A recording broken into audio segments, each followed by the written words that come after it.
dependerá de ti. Ahora lo puedes hacer con Mi Fondo de Fiducia, la primera APP del Ecuador para invertir en fondos de inversión desde $25. Con Mi Fondo, ahora invertir es para todos los que van por sus sueños. Descarga la app y acércate un poco más a ellos. Mi Fondo es la forma. Nuestros fondos tienen calificación AAA- y la proyección de rendimientos puede variar. Conoce características, portafolios y dirección en nuestra web. Fin de espacio promocional y publicitario. Con toda la fidelidad, con toda la fidelidad. Un manejo informativo solvente. Democracia. Estamos ya en contacto con el señor doctor Javier Solórzano, viceministro de Salud. Doctor Solórzano, bienvenido, buenos días. Al parecer las grandes preocupaciones que tiene la ciudadanía, y digo las preocupaciones que tiene la ciudadanía, contrarrestando incluso con aquellas irresponsabilidades que también tiene un sector de la ciudadanía. Pero ¿se puede hacer una evaluación ya de esta casi una semana en la que estamos casi normalizando las cosas de esta nueva realidad? ¿Tiene usted una evaluación de lo que ha pasado esta semana, señor doctor? Buenos días. Francisco, buenos días, qué gusto saludarle y por su intermedio a su distinguida audiencia. Bueno, llevamos ya varios meses, recordemos que esto empezó por ahí a mediados de marzo, y claro, en todo este proceso hemos tenido contagios, hemos tenido enfermos, hemos tenido muertos, porque esa es la realidad triste, dolorosa, pero es la realidad de una epidemia y esta no es la excepción. Sobre todo por la fuerza que tuvo esta epidemia y que afectó a todo el mundo. Por eso es realmente una pandemia, porque no hay rincón en el planeta que no haya sido afectado por la epidemia de COVID-19. Pero la eliminación, doctor, la eliminación de las restricciones podría haber acelerado los contagios, relajado a la ciudadanía, como que la pandemia un poco ha sido controlada. ¿Usted siente algo así? A ver, creo que es importante que analicemos un par de cuestiones que son centrales a la epidemia. ¿Cómo uno maneja una epidemia? En este caso, sabemos que el contagio se da de persona a persona y la vía aérea es la principal fuente de propagación del virus. Entonces, los contagios, la velocidad de contagios es directamente proporcional a la movilidad de las personas. Si alguien que está contagiado se mueve, dispersa el virus. Entonces, ¿qué hacemos para eso?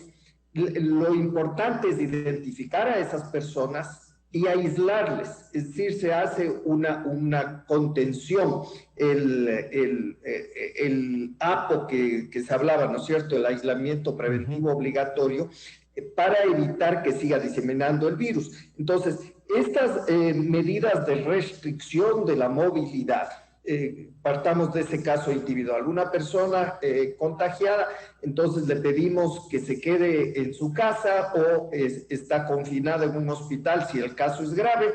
Entonces, contenemos ese foco de infección.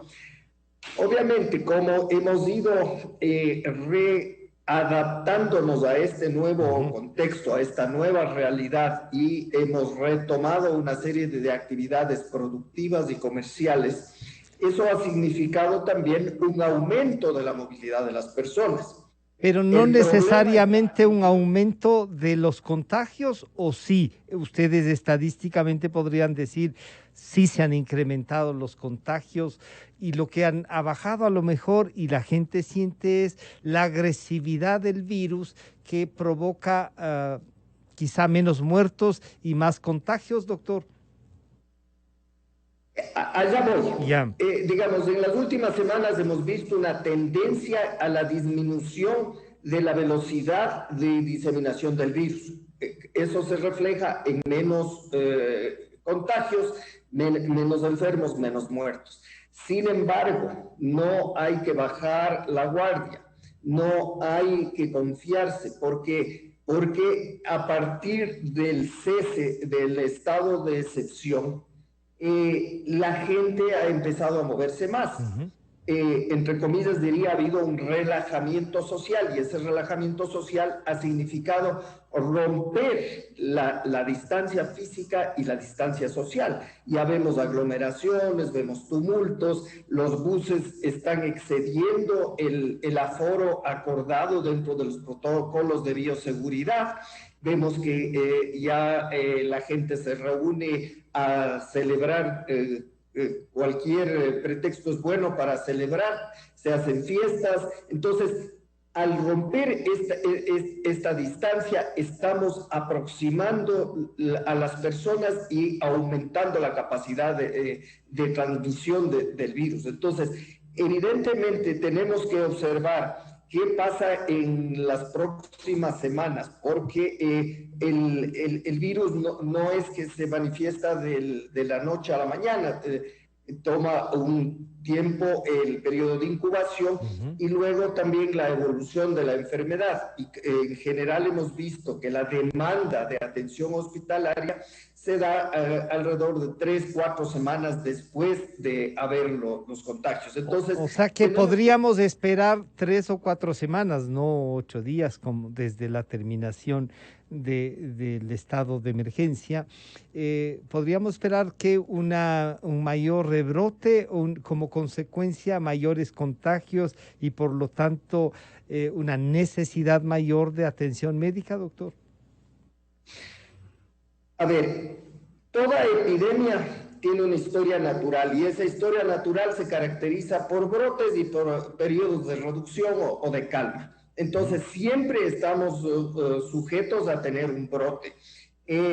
Como decía, si se aumentó la movilidad a partir de mediados del mes anterior, vamos a estar sujetos a un aumento en el número de casos en estas próximas semanas, y evidentemente es muy probable que haya mayor demanda de atención hospitalaria, es decir, de camas hospitalarias. Al momento hemos logrado una cierta holgura. En algunas provincias tenemos hasta un 50% de capacidad, en otras menos, como aquí en Quito, que tenemos un par de camas de cuidados intensivos libres, pero en el contexto del país tenemos un promedio de 85% en promedio de ocupación de camas de cuidados intensivos. Pero eso no tiene que significar que la gente se deje de utilizar las medidas de prevención, porque estas son fundamentales. Mascarilla, distancia y medidas de higiene. Esas 3 medidas combinadas funcionan para reducir la probabilidad de contagios a un mínimo y así garantizarnos la seguridad. Doctor Solórzano, cuando usted nos recuerda eso, que esa ya es la responsabilidad ciudadana también, el planteamiento es, si la gente dice que va a haber un 70% de la población que nos contagiaremos en un momento dado, la posibilidad de responder a eso desde la salud, vemos que se pueden tratar en las casas y de hecho algunos no son asintomáticos, pero hay también un tema que es preocupante, recontagios que de lo que hemos visto en las estadísticas del ministerio no están, pero que cuando se conversa con otros médicos, con otras personas, estos recontagiados existen y en un gran número, doctor Solórzano. A ver, lo de la reinfección, siempre existe esa probabilidad de que alguien pueda reinfectarse, o sea, no es ninguna anomalía. Eso ocurre en general en las infecciones. La cantidad de reinfecciones que se han detectado son pocas y no tienen una significación estadística.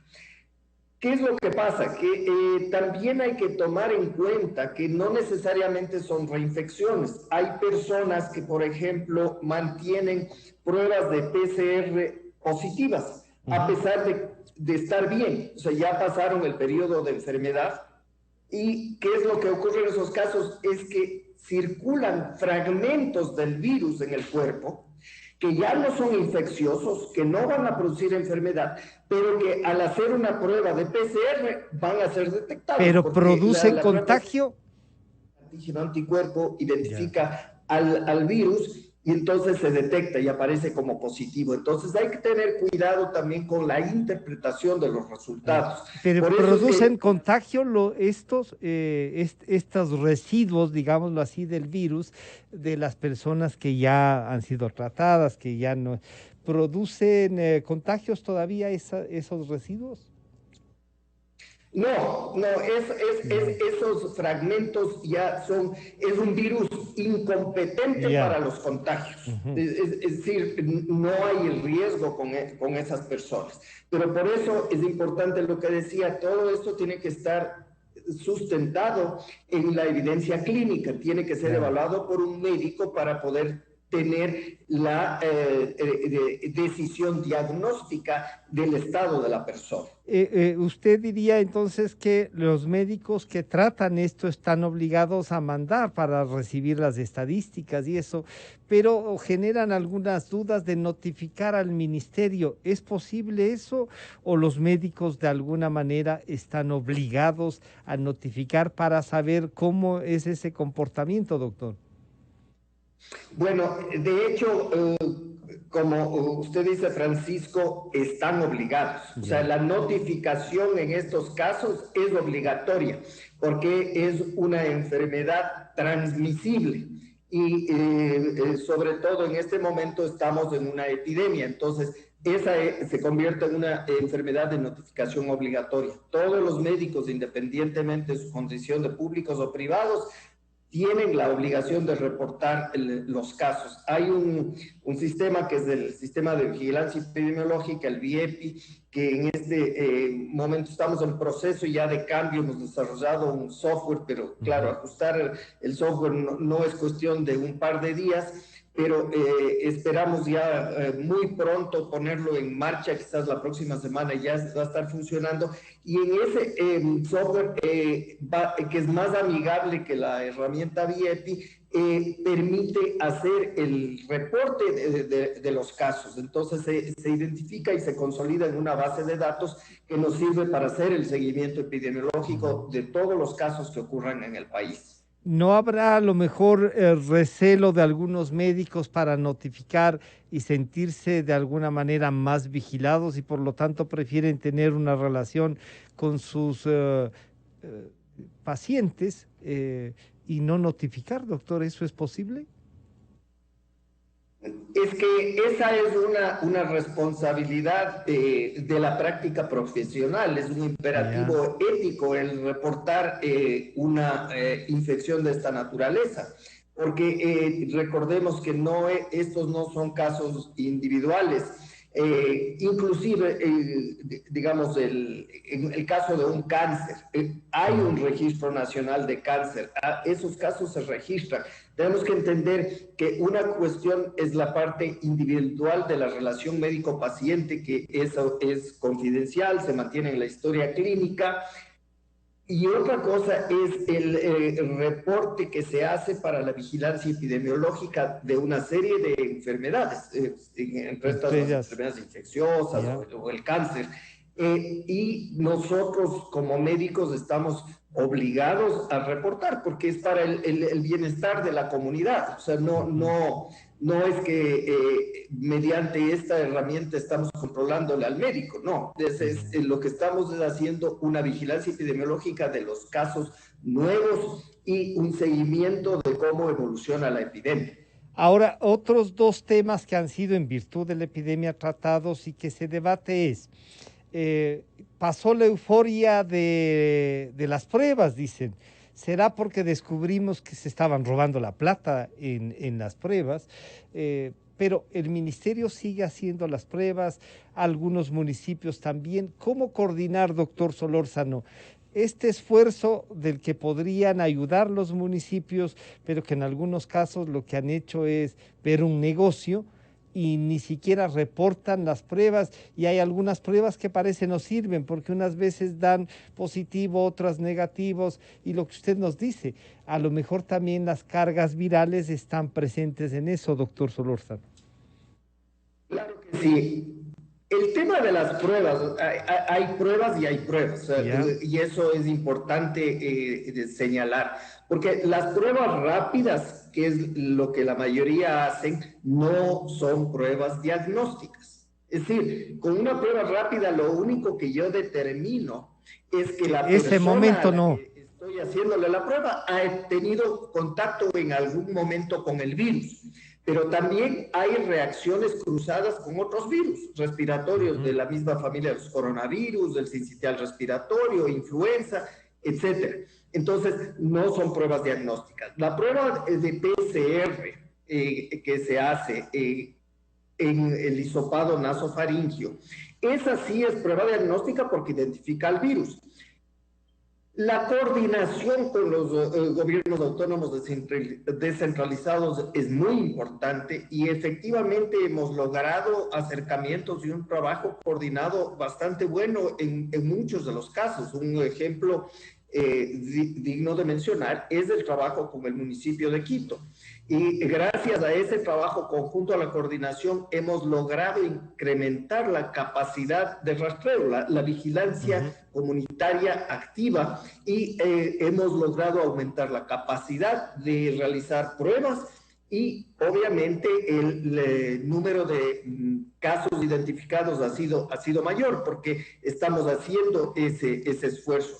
Y no solo es hacer el diagnóstico, sino que se hace un trabajo también de educación en salud con la comunidad, se visitan los barrios, se visitan las familias, se hace un seguimiento de los casos, se establece si alguien dio positivo, los contactos que tuvo esa persona para hacer el respectivo cerco epidemiológico y poder hacer una contención de los casos en el radio o en la circunferencia más pequeña posible.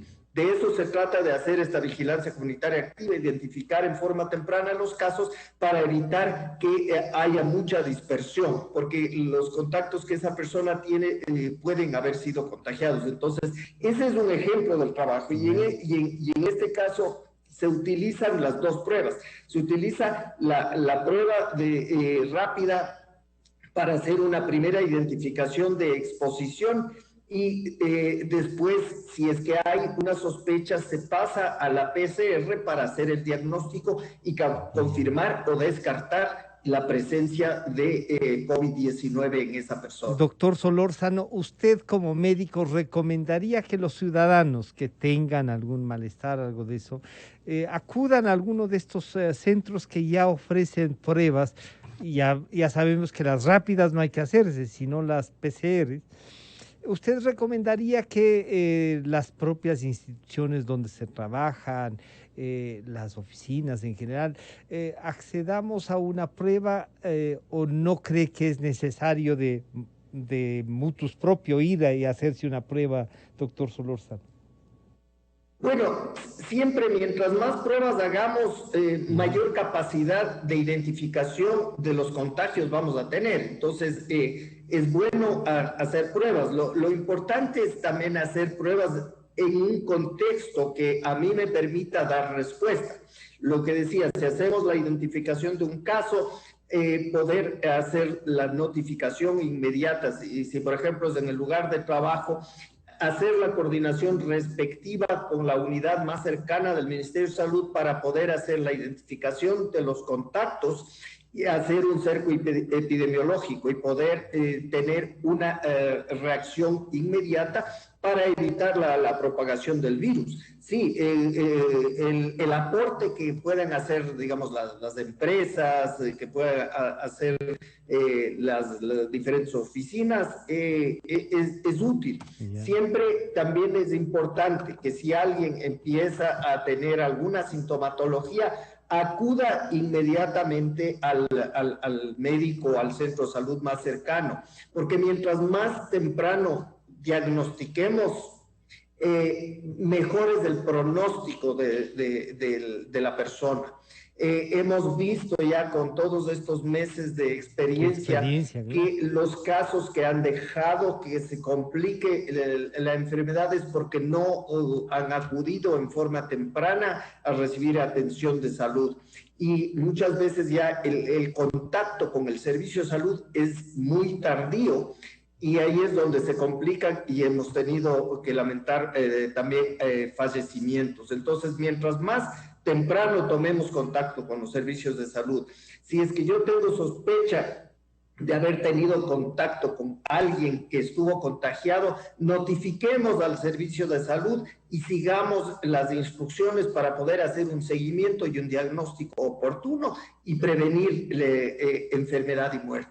Doctor Solórzano, ¿de alguna manera se puede controlar los costos que son de una variada oferta ahora para las pruebas y tomar en consideración, por ejemplo, lo que toman la reactivación económica, entre ellos los vuelos, pruebas en el aeropuerto, con qué tiempo hay que hacerse para presentarse a un viaje y qué debemos hacer con los que pueden salir fuera del país o vienen acá con una prueba y algunos dicen, pero no te sirve porque eso es de 72 horas y pueden cambiar inmediatamente. ¿Cómo aclarar estos temas, doctor Solórzano? A ver, empiezo por el final. Hay varias dimensiones de esa pregunta que tiene relación con la movilidad humana y los viajes. El protocolo establecido para quienes ingresan al país determina que la persona que ingresa al país debe venir con una prueba PCR negativa realizada hasta 10 días antes del embarque.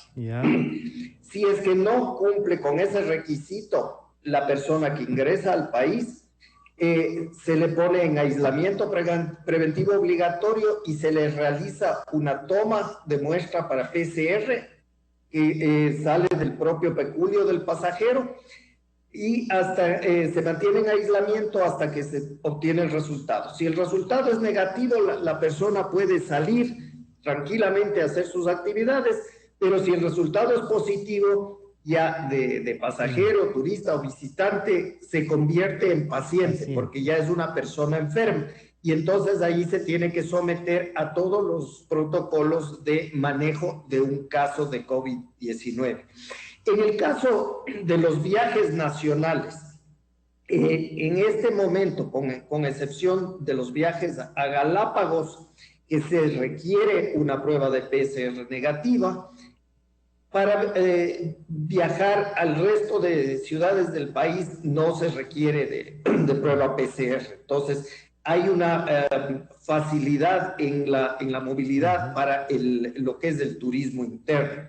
Entonces, ya antes se exigía por las pruebas rápidas para embarcarse a Guayaquil, ahora ya no se requiere ni siquiera prueba rápida. Lo que se exige ahora es el llenar un formulario que le entregan en el avión y que lo recolectan una vez que hace el ingreso en el aeropuerto de Guayaquil y le hacen una serie de preguntas de probables contactos o de sintomatología, pero ya no se requieren pruebas. Doctor Solórzano, ¿y el valor de estas, porque como le digo, hay a rato de esta intención en las familias de hay que hacerse una prueba por las dudas, los costos, ¿se puede regular eso o eso está ahí como una oferta y el que quiera poner el precio que lo ponga? A ver, el precio de las pruebas de laboratorios tan rápidas o PCR depende muchísimo también de la prueba, porque hay pruebas y pruebas. Es decir, hay diferentes niveles de calidad y obviamente esos niveles y marcas y origen van a determinar diferentes precios. Lo que es recomendable es, antes de hacerse una prueba, investigar en unos 3, 4 laboratorios con buena reputación sobre todo para que le garanticen que el resultado es confiable, entonces que la inversión que está haciendo la persona vale la pena. Y comparar los precios, ¿no? En general, de lo que hemos podido verificar, los precios han bajado de lo que teníamos meses atrás, cuando recién empezamos, por ahí en abril, mayo, hubo precios bastante exagerados porque también había escasez en las pruebas, entonces no se podían adquirir. Ahora la situación ha mejorado, no es que no haya limitaciones para la adquisición, pero ha mejorado la oferta en el ámbito internacional. Pero lo recomendable es hacer una pequeña investigación de precios y comparar entre los diferentes laboratorios. Si uno es paciente suyo, no del viceministro, sino del doctor Solórzano, ¿usted qué recomendaría? Usted dice un promedio de cuánto se debe pagar, porque algunos, y así es nuestro comportamiento, mientras más cara parece mejor, y no necesariamente hay que dejarse estafar para tener garantías, doctor Solórzano. No, desde luego, concuerdo totalmente con usted, Francisco. O sea, no siempre lo más caro es lo mejor. En realidad, lo importante es, como decía, buscar un laboratorio que tenga una buena reputación y que sea confiable. Y comparar precios hay varios laboratorios en la ciudad, en el país, hay laboratorios vinculados a las universidades. La gente, por ejemplo, tiene gran confianza en la Universidad Católica y hemos visto que esos son, y claro, y además le da la garantía de la institución, ¿no? Sin duda, y eso es importante. O sea, el prestigio que una institución adquiere, por lo general se lo gana con esfuerzo, con credibilidad, y es el resultado de años de trabajo. O sea, no es algo improvisado. Entonces, en general, uno puede confiar más en una institución que tenga una buena reputación, y eso es lo que hay que hacer, y siempre investigar los precios antes de tomar la decisión. ¿No se anima a darnos un precio? ¿Perdón? ¿No se anima a darnos un precio promedio del que deberíamos más o menos contratar? No. No me atrevo a dar precios. Bien. Porque la verdad no tengo una referencia real de cómo están los precios de los laboratorios. Entonces, prefiero no inventarme un precio porque puedo cometer un error, y prefiero que la gente mismo haga sus investigaciones. Y va a ser no tan complicado si se llaman 3, 4 laboratorios y se puede determinar ahí un rango de precios. Pero honestamente no me atrevo a dar precios porque no conozco cómo están los precios en el mercado. A más de esto, señor doctor Solórzano, ustedes han tenido 2 temas que son importantes, que se van resolviendo. El uno se resolvió de un tajo, el Código de la Salud. ¿Usted cree que está bien el veto? Yo sé que usted es el viceministro, pero ya como médico, ¿el veto total no pudo haberse salvado algo de algunas cosas, o generalmente la gente está pensando que fueron 1 o 2 temas los que llevaron al veto? ¿Les consultaron al ministerio, al ministro, a usted como viceministro, qué hacer con el Código de la Salud, doctor?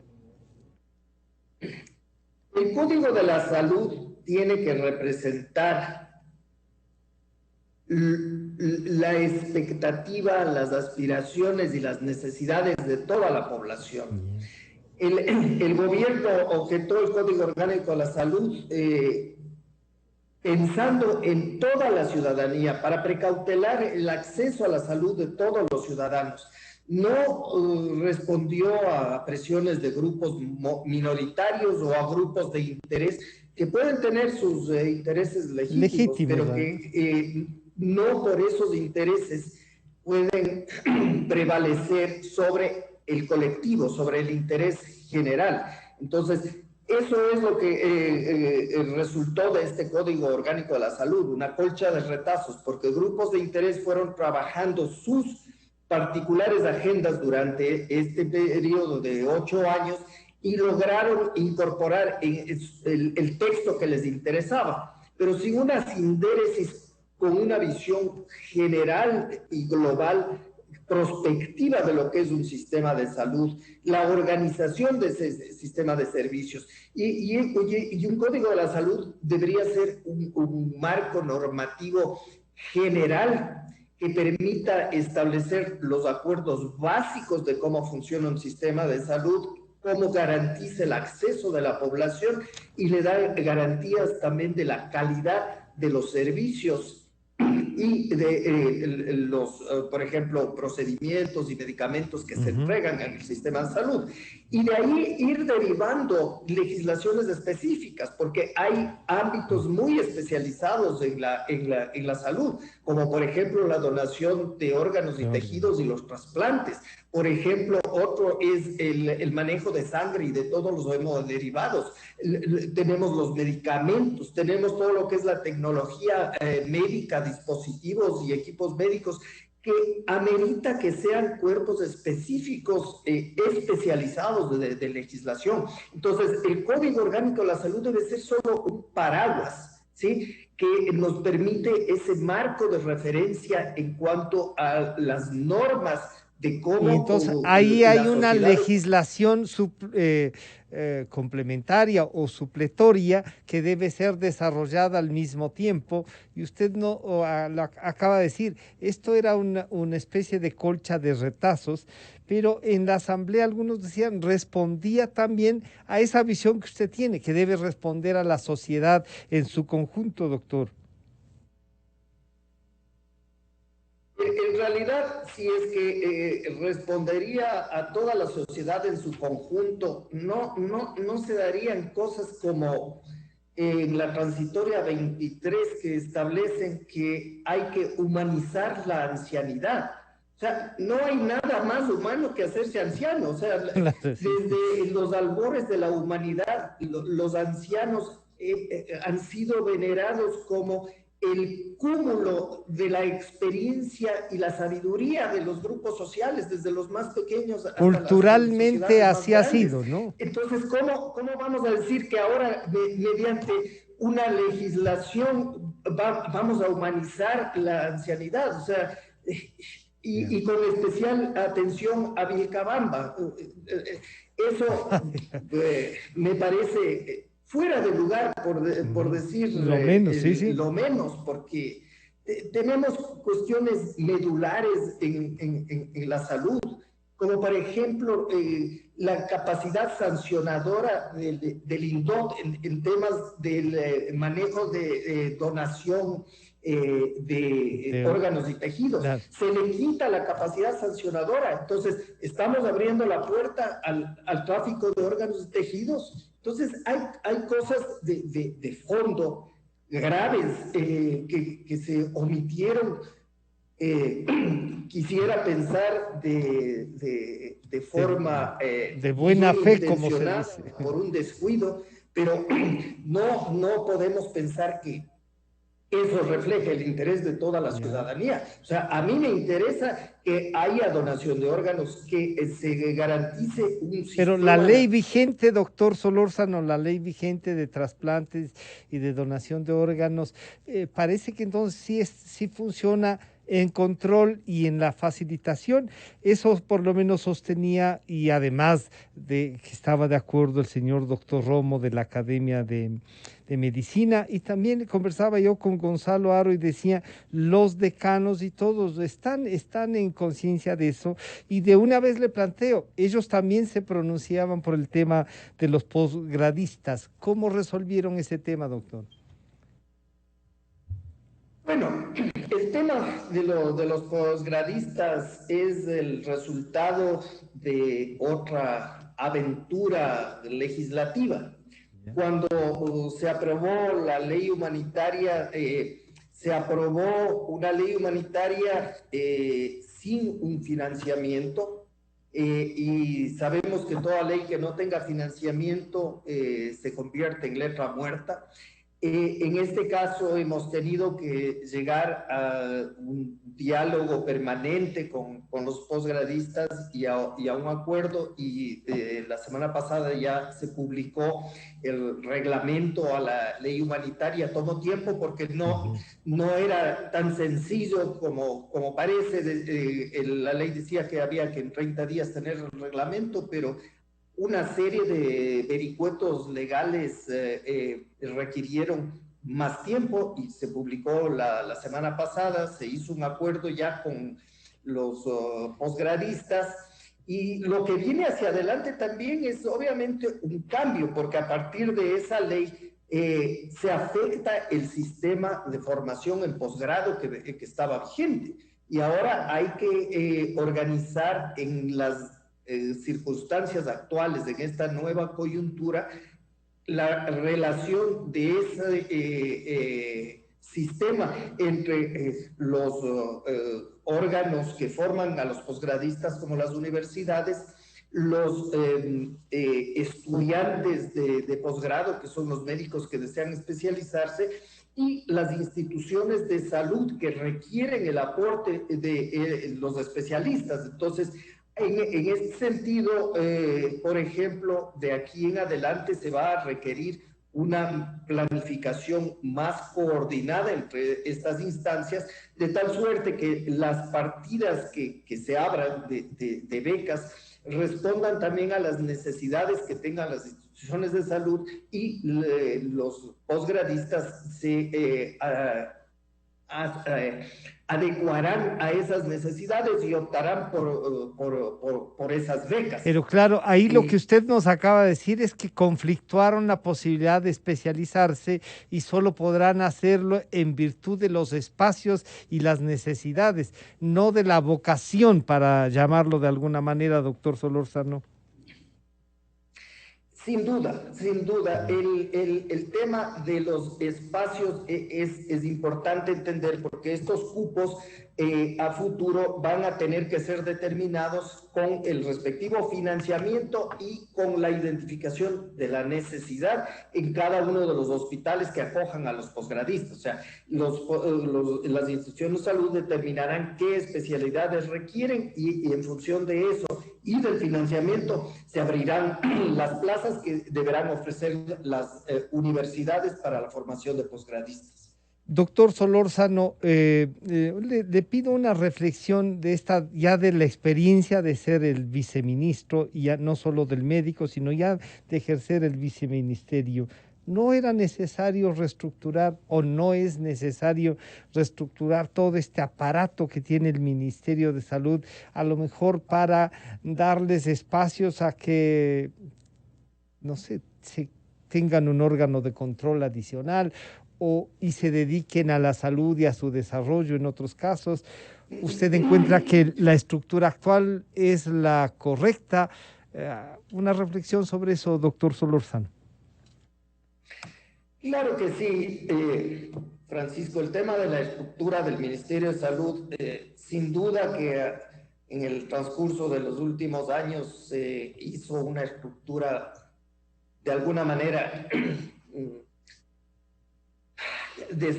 llamémosle con sobrepeso, para no, siendo optimistas, decir que no llegó a ser obesa, pero es una estructura donde se crearon una serie de procesos duplicados. Se fragmentó muchísimo la estructura y la administración de los diferentes temas técnicos que maneja el Ministerio de Salud. En ese sentido, hemos hecho también un esfuerzo. O sea, no nos hemos descuidado de esto de la estructura, y hemos analizado cómo ir mejorando los procesos. Hemos tenido, y bueno, ha sido una de las protestas que hubo hace un tiempo, hubo que desvincular personal, precisamente porque en algunos casos era personal redundante.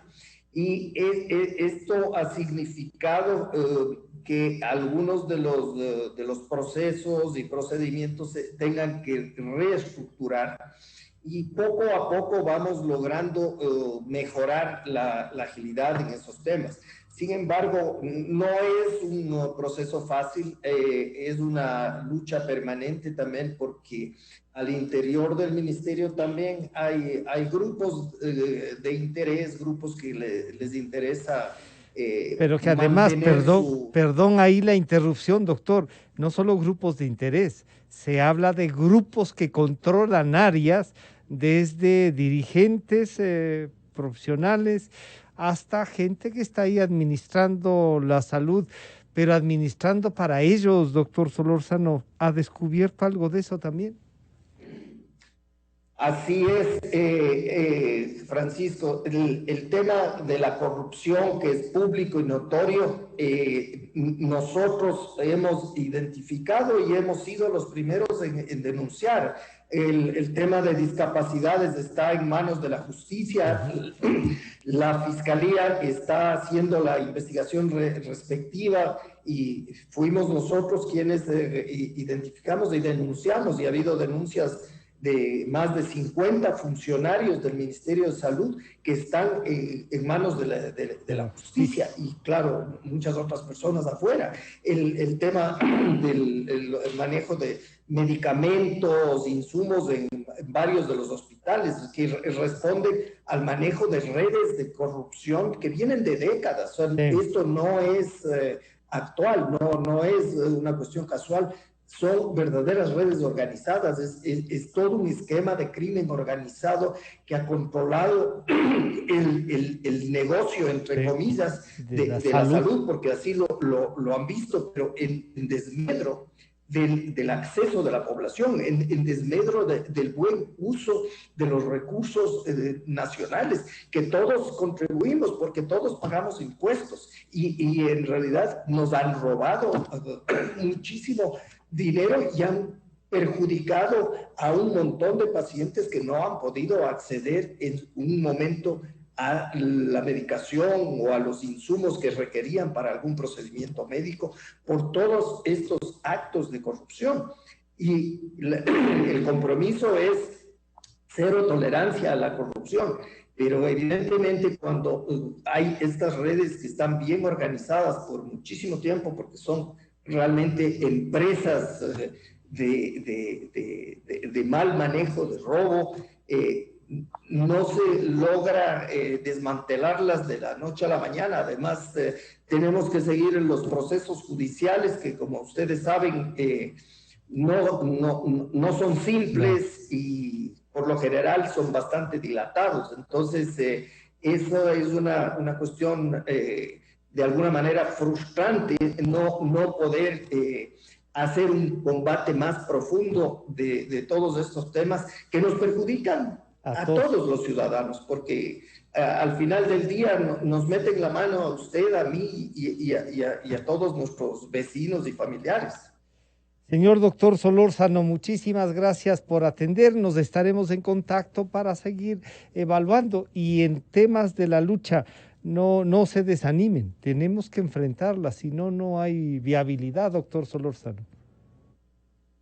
La lucha continúa y confiamos en que ciudadanos responsables y comprometidos apoyen esta lucha, y contamos también con comunicadores del talante y la credibilidad suya, Francisco, para seguir juntos en este proceso. Muchísimas gracias. Ha estado con nosotros el señor doctor Javier Solórzano, viceministro